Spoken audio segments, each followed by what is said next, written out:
You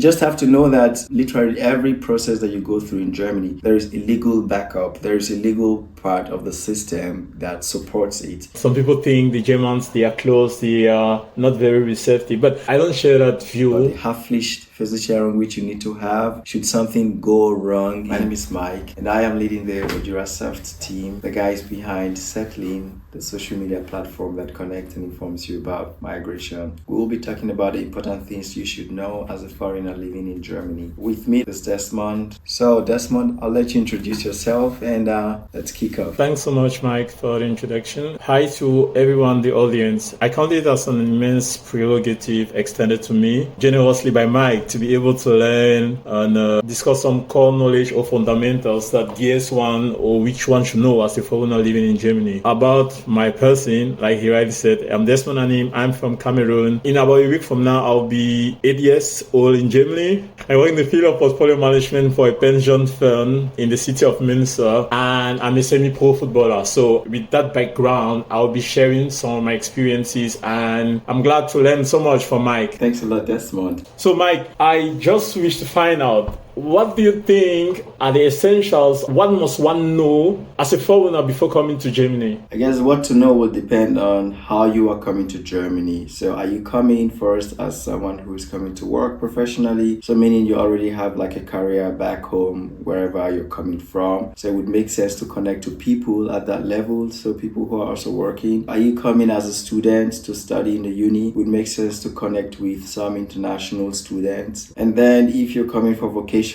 training, Ausbildung, and whatever is bringing you to come to Germany, also try to connect with other people within that space. And then another thing would also be to find an international community. The thing is, some of the international communities that you will find out does not necessarily mean you'll get what you actually need, but it's just to provide a good landing spot for you to first get into the system, to come in and then understand, okay, where to start from. And I do believe also the time of the year that you also coming to Germany would matter, because the reception and also your experience just varies according to the different seasons in Germany. I think your primary assignment, besides the main goal, the main thing that's bringing you to Germany, would be find the people that are going to get you there where you want to be. Well, thanks so much, Mike, for that. And what about those who are already in Germany? Let's say there are guys who didn't do enough due diligence before coming to Germany, and now they're in Germany and they do not actually know what to do. They don't know how to take advantage of opportunities. What would be your advice for them? How can they get their way around? The first thing is, not a lot of people like this, but the German language is very important. The German language makes a lot of difference in the quality of life that you get in Germany. And we have to accept the fact the country is Germany and the language here is German, and opportunities are primarily written in German before any other thing. Coming back to how opportunities are written, it's very easy for someone to say, hey, I don't know this,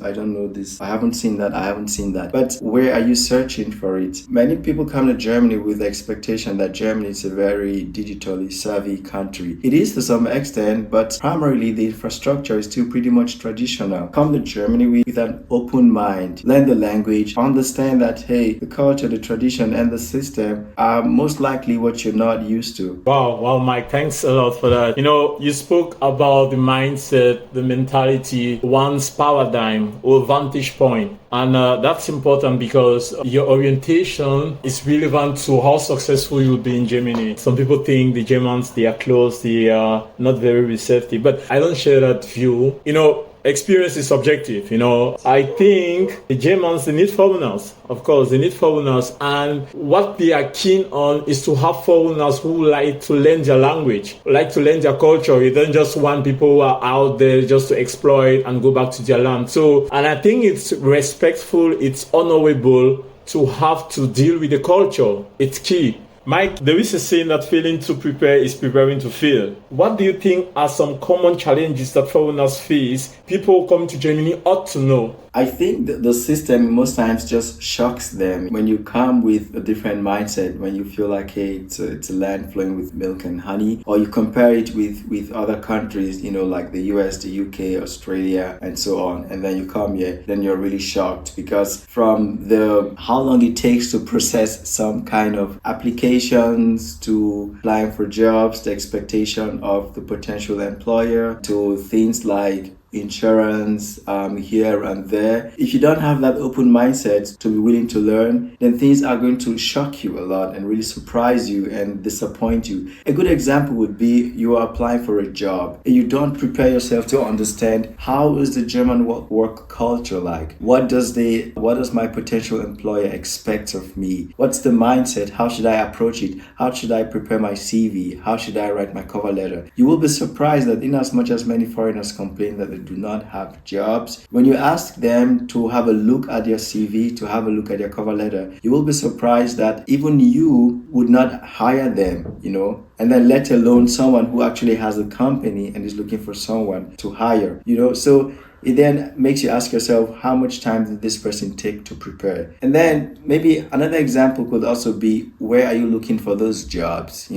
Most people, they will just stop their job search at LinkedIn, and then some who even have some ideas, they will also go to Xing, Xing, to check that out, or the checkout Stepstone, and all these platforms are great. But then, do you also know that they publish open positions on newspapers? They still do that. How about checking that? And how about taking a list of companies that you're genuinely interested in, and you don't care if they have an open position or not, but you give them a call and tell them that, hey, I'm interested in working for you. I like what you do in your company. You send, call it initiative application or unsolicited application. How about doing something like that? Thanks so much, Mike, for that. The issue of the system and patience, it's something which is striking, because when you compare Germany with other countries like the US, where things relatively go quicker, maybe to get a driver's license in the US, it's maybe 3 weeks. Within 3 weeks, you can get your driver's license. But in Germany, we know how laborious, how arduous it is. Not just the paperwork, but the cost, that a lot of things involved. What would you say, Mike? When is it best to do a driver's license? As a student, upon arrival, or is it best to do it once one begins to work? It really depends on your situation. So one has to think about the time when it's less stressful for them. As a student, the question would be if you would have enough money. If you are studying and working and you're saving some money that could fund the training, then yes, you can do that. But otherwise, you can also wait until you start working. But I would also recommend that even if you're doing it when you're working, because then you have the money, that you also actually do it at maybe on days when you don't have to go to the office. Maybe you have home office, or maybe you just drive at weekends. Because the thing is, driving in Germany, it's not just you in your car, but you always drive for two. You're driving for yourself and you're also driving. In other words, you're paying attention to the other driver. It's amazing. Thanks a lot, Mike. I just want us to shift our focus and look at the legal aspects of living in Germany. They say no one is greater than the law, but if you don't know your rights, you'll be trampled upon. What can you see on the legal aspects of living in Germany? What should one know? I think the first thing is to appreciate the fact that you are in a country where there's a system and the law actually works, Yeah. I mean, think about it. Like other places where you are, the law may not work. You just have to know that literally every process that you go through in Germany, there is a legal backup. There is a legal part of the system that supports it. If you receive your letters, and again, for those who pay attention to the letters that they receive, you will always see that it said they quotes the part of the law that is backing up that action. You receive a letter from your health insurance, they will tell you, this is in accordance to paragraph blah blah blah of the blah blah blah law. So I think that's the first thing that you should know. I give some examples, which are very common. You've lived in Germany for XY number of years, and then you qualify for citizenship. Just giving that as an example. Now, the process of applying for your citizenship always is that you meet the minimum criteria, which includes how long you've lived in Germany, the qualification that you have, or your German language proficiency, amongst other things that are considered depending on your profile. And now the next step would be you request an appointment for them to, for a consultation, initial consultation. And usually that appointment means you will send all these requirements that you meet them, and then they will go through and say, okay, hey, you meet all the requirements, now you can send your application, so to speak. Or sometimes during that meeting, you just hand in your application directly. Although the system has changed in Berlin since the beginning of this year to a really nice format, because everything is done now digitally, which is like awesome. Another example could also be, for example, the place where you work, at your workplace. It is very common that a lot of foreigners, they are just laid off. off. They get laid off most times for no reasons, and then you see reasons like urgent operational need. What does urgent operational need? Well, what does that mean? How does that relate to you? Well, what have you done to deserve to be laid off because of urgent operational needs? You see things like this, then you have to ask yourself, okay, hey, what should I do now? Most times in most companies, then they offer you, okay, a 3-month period, you are then freigestellt, so that means you don't have to come to work, but then you get paid for 3 months. Now, a lot of people think this Freistellung is a compensation for them. No, that's actually your right, because if you have a permanent contract, then the minimum duration for them to cancel it is usually 3 months. So they're not doing you any favor by paying you within that 3 months. No. So what happens is, depending on the type of insurance that you have, if at all you have any, and even if you do not have, you have the right to also sue the company. What you're suing them for, to justify why you are being laid off. Because if they say operational needs, that is, they have to explain what that means. Because what do you even understand by operational needs? What I advise a lot of professionals to do is this: as soon as you begin to work in Germany, make sure you get a Rechtsschutzversicherung. It's a legal insurance that entitles you to legal consultation when you have any type of legal issues. It's like the first step, because you need that legal consultation to understand your rights, your benefits, what you can sue for, what you qualify for, and all that. That's really beautiful to know that we have all these rights and that we can take advantage of them. Still on the issue of Rechtsschutzversicherung, Arbeitsrechtsschutzversicherung, which is basically the working law insurance coverages. What about foreigners that are in Germany and wish to inform themselves on these things? Because, like you mentioned, these are legalistic terms and they are in German.